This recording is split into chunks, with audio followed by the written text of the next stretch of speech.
बताइए आशीष, कौन सा शेयर चुना है आपने और क्यों?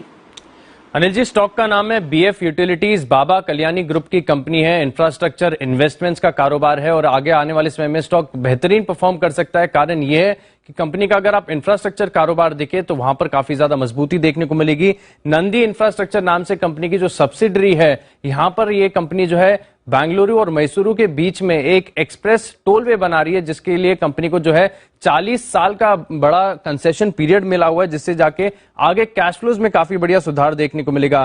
कंपनी के पास इस एक्सप्रेसवे टोलवे के आसपास अगर आप देखें तो लैंड बैंक भारी संख्या में है और कंपनी की योजना है कि करीब 6173 करोड़ का जो लैंड बैंक है इनके पास, इनकी जो सब्सिडरी है नंदी इकोनॉमिक कॉरिडोर, यहां पर ये इस लैंड बैंक को डेवलप करेंगे, एक टाउनशिप प्रोजेक्ट बनाया जाएगा। तो वहां से भी अगर आप देखें तो कंटिन्यूस जो ऑपरेटिंग कैश फ्लोज हैं वो इंप्रूव होते हुए नजर आएंगे। साथ ही साथ अगर आप देखें तो कंपनी का जो कारोबार है वो केवल इंफ्रास्ट्रक्चर और इन्वेस्टमेंट्स तक सीमित नहीं है। कंपनी जो है पावर डिस्ट्रीब्यूशन, जनरेशन, ट्रांसमिशन के कारोबार में भी है। विंड एनर्जी का कारोबार है कंपनी के पास, वहां पर करीब 18 मेगावाट्स की क्षमता है। इस प्लांट से भारत फोर्ज जैसे क्लाइंट्स को बिजली जो है वो सप्लाई की जाती है। साथ ही साथ कंपनी जो है ऑप्टिक फाइबर में भी, टेलीकॉम स्पेस में भी अपना जो कारोबार है इसका विस्तार करने जा रही है। यानी रेवेन्यू स्ट्रीम अगर आप देखें तो आगे आने वाले समय में बेहतरीन इंप्रूवमेंट देखने को मिलेगा। कंपनी देखिए ऑपरेशनली तो बहुत बढ़िया नजर आ रही है, लेकिन वैल्यूएशन के लिहाज से भी कंपनी बहुत अच्छी है, क्योंकि मार्केट कैप का साइज अगर आप देखें तो बहुत छोटा है। कंपनी का मार्केट कैप केवल 957 करोड़ का है और पिछले 5 साल में जिस प्रकार की मुनाफे में ग्रोथ देखने को मिल रही है, ये इशारा करती है कि आगे आने वाले समय में भी आपको एक सस्टेनेबल रनअप देखने को मिलेगा। पिछले 5 साल में अगर आप देखें तो कंपनी का मुनाफा जो है 19% CAGR की दर से बढ़ा है। और खास बात यह कि इंफ्रास्ट्रक्चर कंपनी होने के बाद भी अगर आप इसकी डेट की स्थिति देखें तो कंपैरेटिवली पूरे सेक्टर के हिसाब से बहुत कम डेट है कंपनी के पास। इससे आगे आने वाले समय में यही लगता है कि अच्छे वैल्यूएशंस हैं, कंपनी के फंडामेंटल्स मजबूत है, ये स्टॉक आगे आने वाले समय में आपको बेहतरीन रिटर्न देगा। बिल्कुल, आगे आने वाले समय में बेहतरीन रिटर्न्स आपको दिखाते हुए दिख सकता है। और अनिल जी, अच्छे फंडामेंटल्स हैं, अच्छा कारोबार है, किस तरह से देखना चाहिए सर? आपको भी क्या स्टॉक पसंद है या फिर आपका कोई व्यू है इस पे? बहुत डीप वैल्यू है इसमें, जबरदस्त वैल्यू है। अब यही है कि ये वैल्यू कब रियलाइज होगी, लेकिन अब इसके वैल्यू के रियलाइज होने का, वैल्यू अनलॉकिंग का वक्त आ रहा है। देखिए, सबसे बड़ा बीएफ यूटिलिटी के लिए चैलेंज क्या है कि कर्नाटक सरकार के साथ इनका विवाद चल रहा है। नाइस जो इनकी एक सब्सिडरी कंपनी है नंदी इंफ्रास्ट्रक्चर, उसके पास बड़ा लैंड बैंक है, जमीन है, उसको लेकर ये केस बीएफ यूटिलिटीज कर्नाटक सरकार के अगेंस्ट में कर्नाटक हाई कोर्ट में जीत चुके हैं।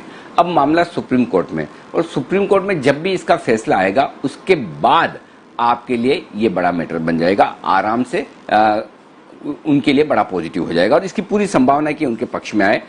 फर्ज करेंगे पक्ष में नहीं भी आए, तब भी आज की तारीख में जो 30,000 करोड़ रुपए का लैंड बैंक मानकर चलते हैं वो हटा दें आप एक बार, तब भी 18,000 करोड़ का तो कम से कम कंपनी का है। चलिए मान ली कि 12,000 करोड़ का लैंड बैंक कर्नाटक सरकार के पास चला जाए, वर्स्ट केस सिनेरियो में, जो कि ना जाए, तब भी 18,000 करोड़ का है।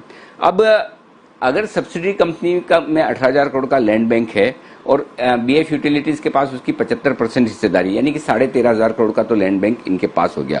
अब चलिए मान लीजिए ये होल्डिंग कंपनी है, चूंकि सब्सिडी में उसका डिस्काउंट आप 60% दे दो, तब भी 5 से 7,000 करोड़ रुपए का इसका वैल्यूएशन बनता है सिर्फ उस लैंड बैंक का। ठीक है, बाकी बिजनेस तो छोड़ दीजिए।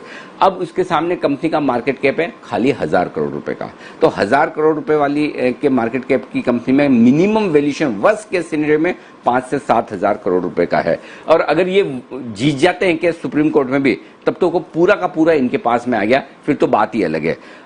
उस हिसाब से 1,500 से 1,800 रुपए पर शेयर लैंड बैंक की वैल्यू होती है। जी हाँ, 1,500 से 1,800 रुपए पर शेयर, जो कि बहुत बड़ा है। अब आपको आइए दूसरा कारण बताता हूं। हाल ही में कुछ समय पहले बाजार के सबसे बड़े इन्वेस्टर दिग्गज आरके दमानी साहब ने यहाँ पे 220-240 रुपए में खरीदारी की थी।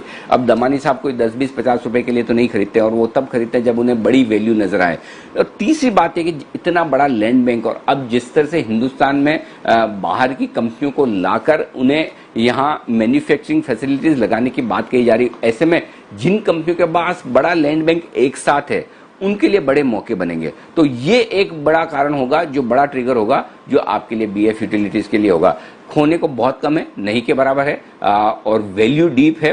तो मुझे लगता है कि ये स्टॉक एक बढ़िया इन्वेस्टमेंट ग्रेड का स्टॉक साबित हो सकता है। जी दीप, और मैं एक काम करता हूँ इस पे, एक बार मैं राय है ना कुणाल जी से भी लेना चाहता हूँ, क्योंकि मुझे याद है कुणाल जी से हमने पिछली बार इस स्टॉक को जब रिकमेंड किया था तब 175 185 कुछ इस रेंज का होता था, और बड़ा तेजी से वहां से भी दौड़ लगाता हुआ नजर आया। कुणाल जी चार्ट देखिए। अच्छा हाँ, एक ट्रिगर और है आज इसके लिए, जो बता दूं कि सर्किट लिमिट्स जो चेंज हुई कई सारे स्टॉक्स की, अब इसकी भी सर्किट लिमिट 10% से बढ़कर 20% हो गई, तो अब आपके लिए लिक्विडिटी और ट्रेड करने के मौके ज्यादा बढ़िया बनते हैं।